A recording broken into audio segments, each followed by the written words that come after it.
Et spécial breaking news basangwa Congo na banda kona bino ezali bongo spécialité ya Proverbe 30 André qui a Sentinelle TV. Na lobaki yango ke soki bozana ba konzi ya ba bruti. Muto aza abruti, muto atangate, muto aza na conscient intellectuel ya -5 comportement na ezali yango wana. Bande ko balandaka biso na Sentinelle TV balandaki analyse na nga lobby na bisaki bino ke Bruno Tshibala bako nommé premier ministre mais akoya na ye ko bongselo ko mon côté ezali kaka po Kabila akimi bakor oyo ekangi esinga na kingo oyo ezali ko senga ye a se représenter te oyo ezo senga ye atika pouvoir na malembe. Alors soko za na muto aza lokola abruti lokola Kabila, un imbécile lokola Kabila, muto atanga classe te, muto azala ki sentinelle, azala ki bongo taximen na Dar es Salaam ya defao.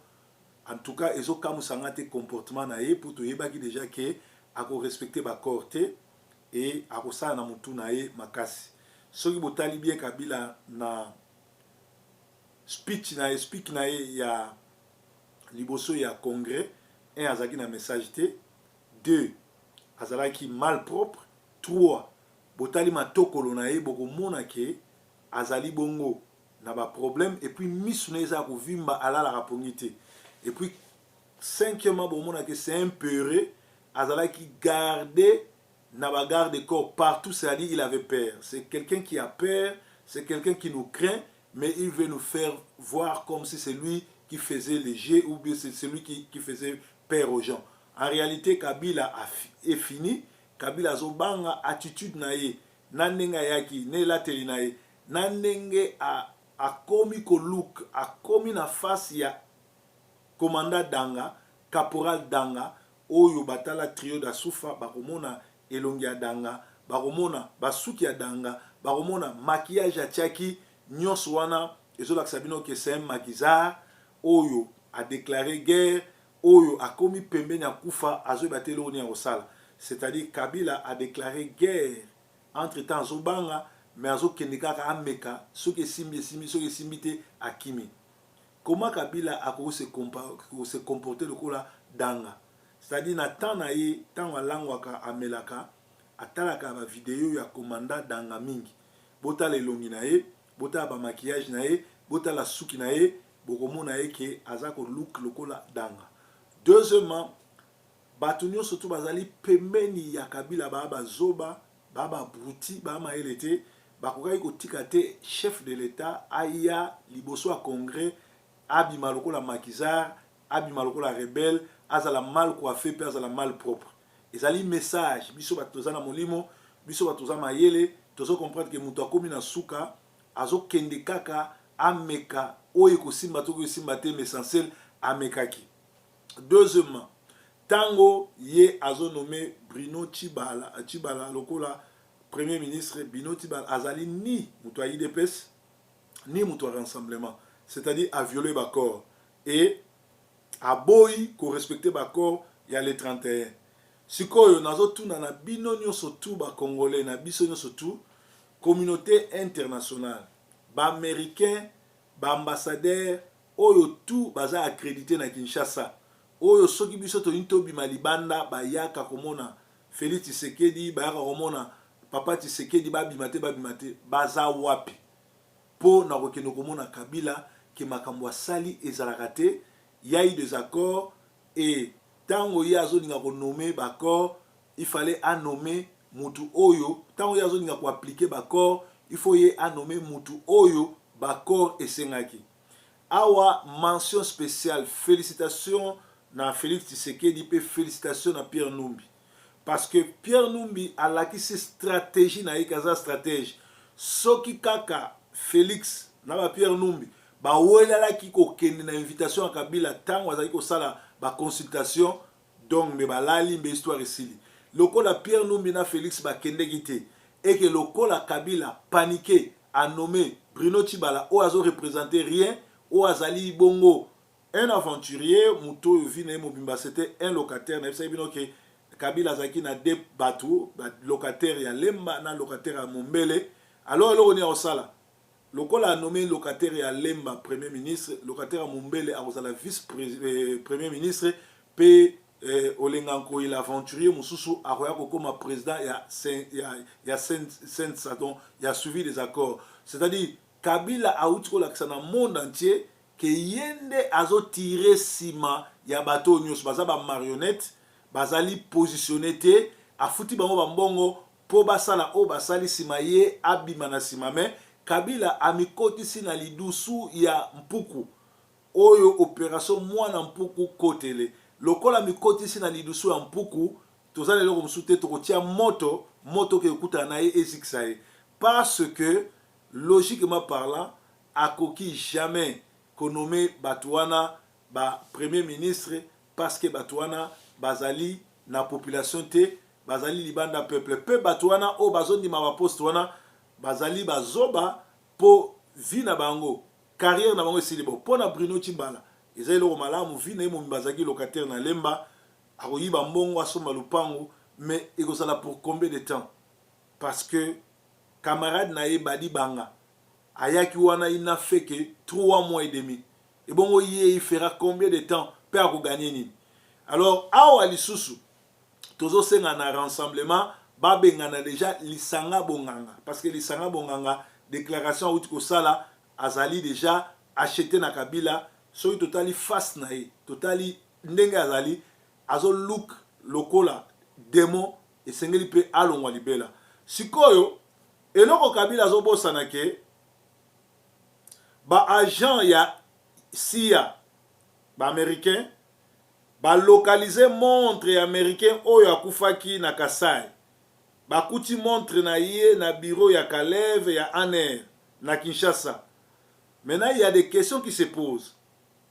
Ils veulent savoir comment quelqu'un qui a été tué par la milice depuis Kasai, mais sa montre se trouve à Kinshasa entre les mains des bureaux de Kalev, bureau ya Batu ya Kabila. C'est-à-dire, bato a Monisco, nde ba découvrir bisika ba bomaki ndeko oyo. Te mezali bato ya majorité. Bo souki bo mordre na ameson parce que ba kangi bino ba comprendre que bino nde boza ba commanditaire ya liwa wana. Alors, à Alumus Michael G. Chip azalaki officiel ya États-Unis, azalaki agent ya ba américain ou azalaki ko travailler bato ba bosanaki ke na montre na ye batiaki caméra pe batiaki écouteur oyo ezalaki ko localiser makambo ebele. Alors l'air bato Kabila ba yibi montre wana ba yebaki te ke bazo pesa information aux États-Unis lelo oyo Amérique na monde entier ba yebi ke Kalev ayebi mutu abomaki américain wana pe na montre wana baza na scénario nyonso ndenge bakangaki bango nde babomaki bango ba yebi donc mikolo ezoya ekozala benda bika na bavanti Kabila azosala soki ba américain bakiti na Kinshasa kokanga ye ndenge basalaki président Nigeria ya Niger, il va se passer quelque chose dans bavanti nyonso to azosala. Alors alerte Batindelingango, Aner de Kabila compte appliquer incessamment son plan finish pour anéantir UDPS. Hier, dans des heures tardives, une réunion a eu lieu sans que notre source ne nous précise le lieu. Voici le schéma final adopté. Un vaste congrès réunira les décideurs de l'UDPS. Il appellera déjà congrès de la réunification, à l'issue de laquelle celle-ci, des grands cerveaux ayant travaillé aux côtés du fait président Etienne Tshisekedi, formeront une IDPS à l'air formant pour faire bloquer à IDPS dirigée par Kaboun et Félix. Albert Moleka, Joachim Chabani, Valentin Moubake, Bruno Chibala, Alexis Moutamba, Sami Badibanga et tant d'autres sont déjà partants pour concrétiser ce plan d'anéantissement de l'IDPS ainsi créer une IDPS qu'il réclame, l'IDPS des Tshisekidistes. 4. D'importants fonds sera versés au groupe pour entraîner un grand nombre de défections. Au moment où nous écrivons ces lignes, ils sont en négociation avec IDPS de la diaspora pour les réglages. Un contact a même été pris avec le docteur Puila, mais rien n'est encore filtré de ces contacts. On n'en sait rien encore grand-chose si ce n'est que ce qui est écrit. Faites passer les messages pour faire échouer ce plan diabolique de Kabila. L'héritage de Tshisekedi ne faillira jamais. Donc, binomo boyoki plan oyo bato ya Kabila bazanango pona IDPS. Alors, sango mususu tozanango tozopesa bino lelo ezali bongo rétro de la semaine. Tokomi déjà samedi boye ba makamuni ezoleka erreur pe échec munene ya Kabila na kibuzoba naye emonani. Sango mususu tozanango awa à part oyo ya Kalev bakangi na montre américain oyo babomaki na Kasai o bazokosake eza bataka moina sampo et pourtant ezali bata Gédéon bato ba sali yango bata Gédéon balati kombo aka moina sampo et pourtant bazali bato ya kamwina sampo te parce que ezali bato Gédéon bauti katanga bakiti ti na Kasai tellement baloba kiluba bazo jouer rôle wana ya koboma ya kokata bato mitu pour batiango na mutu ya bakamwina sampo et pourtant bazali ba innocent communauté internationale ba yebi oni ayebi MONUSCO ayebi totia pression pour ete likambo oyo bakene nango tina suka ko kanga mutu oyo abomi ba agent américain wana parce que ba américain bazana ba preuve ya makambo surtout et salamaki kuna tozo tanga toujours ba message lelo tozali bongo samedi ezali mawa mingi na koseka ba théâtre oyo Kabila zo sala ye moko aza metteur en scène parce que Kabila c'est un grand metteur en scène. Il y a des crimes, il y a lukuta, il y a escroquerie, il y a koboma, il y a manipulation. Mais mutambu na yemoko e kangiye parce que azobundana batu o bazana bilaka ya nkolo. Congo ezali mboka ezali ya bilaka ya Nzambe. E Nzambe ya Congo azobundela biso akomi ko exposer binemi na biso moko na moko po na buzoba na bango bazosala emonana.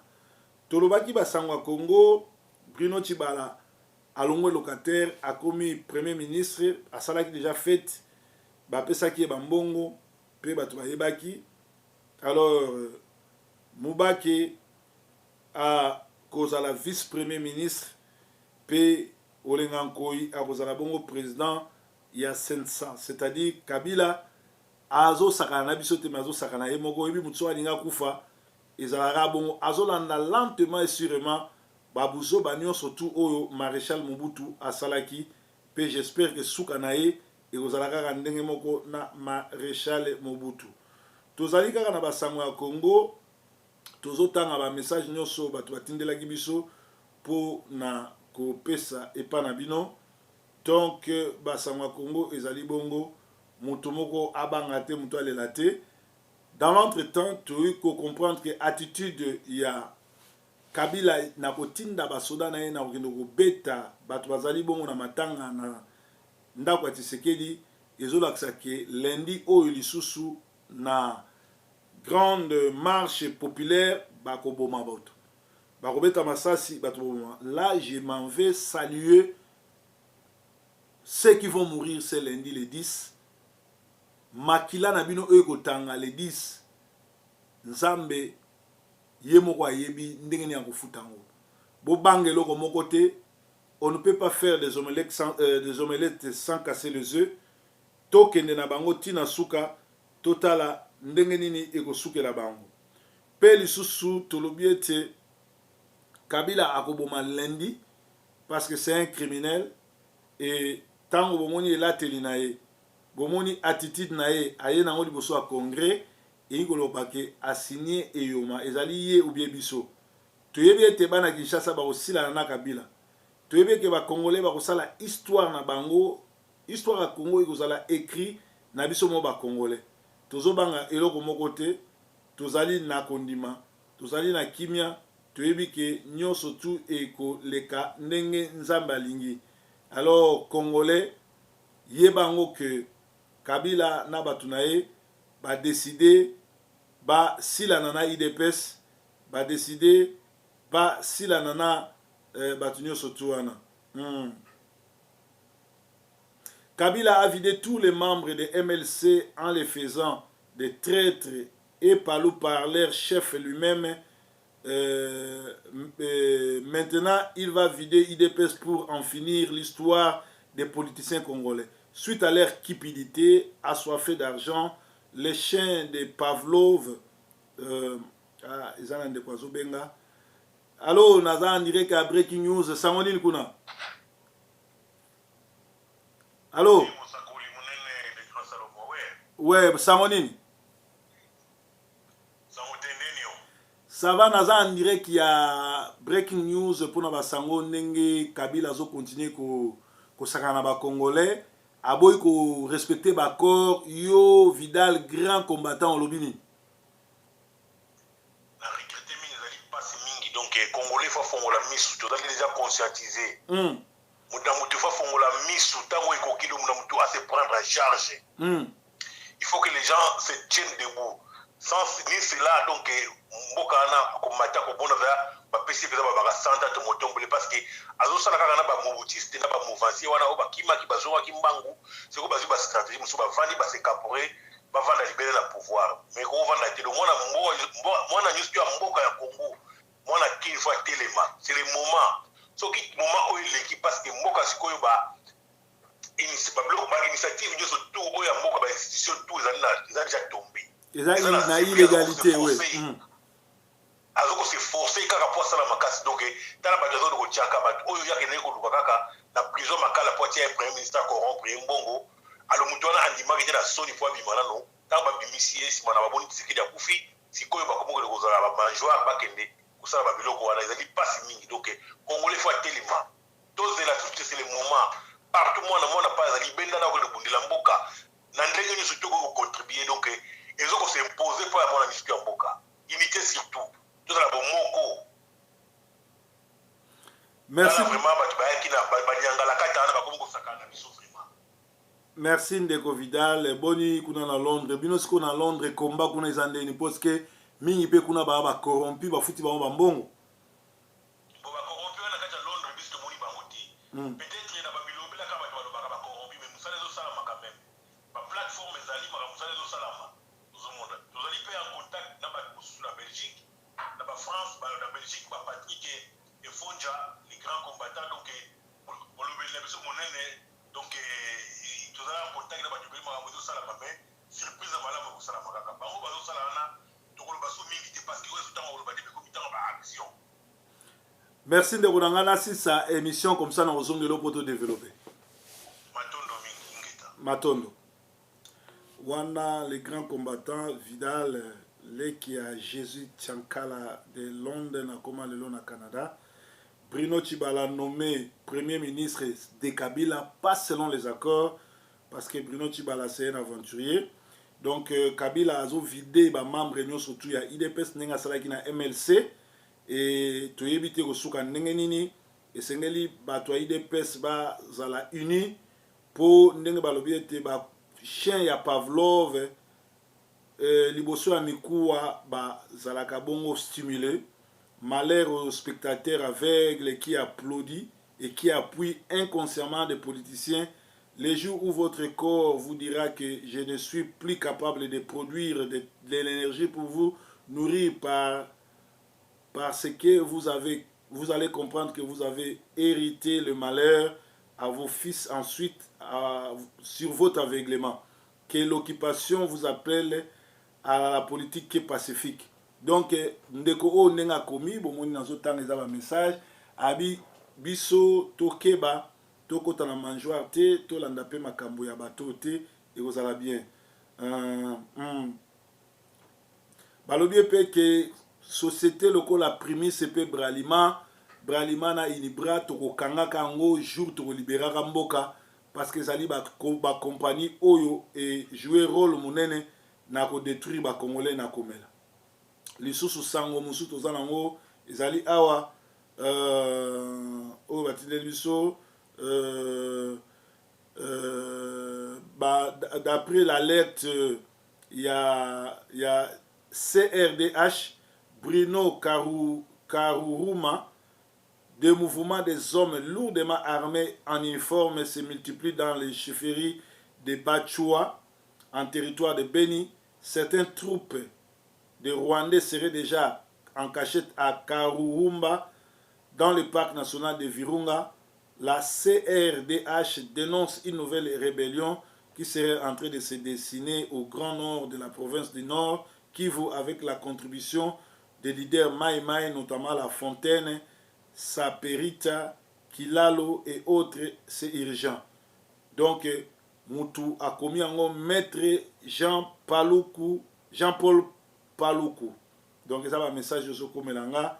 Yango nazotange na bino yango. Ba commis lisusu awa balobi que tous abongo na rétro de la semaine.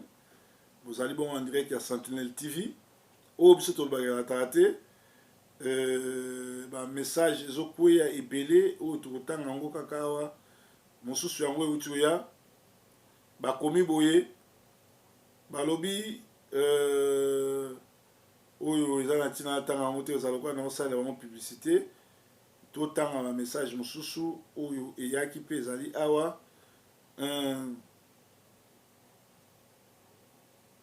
Balobi l'IDPS, tout le monde est suspect en commençant par lui-même les défunts. Aujourd'hui, Guégué veut devenir Jésus. Pitié pour mal affermi qui croit que l'histoire du Congo a commencé en octobre au dialogue de Kanyama. Donc, ndeko a commis bomoko tangango nazotanga ba message au bazo komelanga alobi que histoire ya IDPS ba Guégué ezaka ndenge Guégué alinga koma Jésus ezape ndenge bato mosusu bazoko sambelo le basambela kombo a Jésus so atambeli au nom de Jésus et bimi au nom de Guégué. Donc kombo a Jésus ezokanga mingi na Guégué, donc ezali mama mingi. Donc ba message comme ebele nazotanga ngo susu awa. Kabila a vidé tous les membres de MLC au Natanga qui ont déjà. Bruno Tshibala, premier ministre de Joseph Kabila, selon la politique de Kabila, mais s'il n'y a pas de désaccord, quand tu organises la fête au Sinatanga Kiango, Mususu, Zela, Natanga, Oyo, Yelibiso, Natongo, Alelo, Basamwa Congo, Nabanda Kunabino, Ezali Bongo, et Sengeli Nabiso, tout tellement, tout Zala Bongo, Bato Ya Kangama, tout Zala Vigilant. Alors, balobi batonion surtout na Congo, boyo kaka sous chanson ya Moïse était tango, chanson na tango na ye ya Moïse mbiye o ezali bongo chanson composée par Guégué, bato ebele bazoka banze mwana baza modi pe bazali bongo kolota ba démon na butu eza kofiakula bango film. Alors, tolobaki était vrai lisolo kitoko ezali Kabila se déguise à commandant dans des trios d'Asuva. Ce qui Kabila a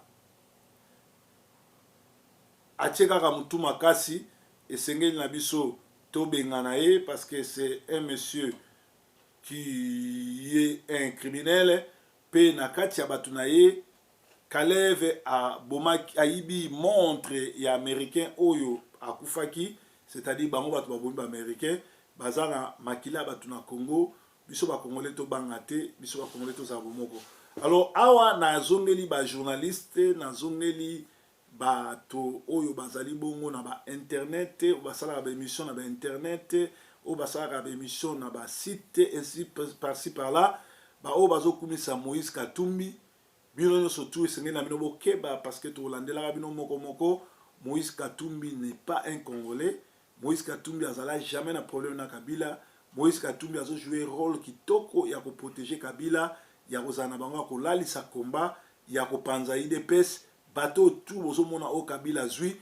Moïse Katumbi mutapesi passe parce que l'air a kotaki a salaki ndemwana. Alors bino o botikali na IDPS pe na rassemblement boza la focaliser sikoyo Pierre Lumbi la kisa biso vraiment ba stratégie na yo bien le la Kabila a mordre na maison à l'axi que aniko respecter ba corté et tango akei na dialogue na yewana tant accueilli liboso ya parlement alobi okena ba élection apesi date te alobi ba organiser ba élection apesi mokolo te pe azosenga na bato balanda calendrier ya seni, c'est-à-dire aboyi ko respecter calendrier ya nini ya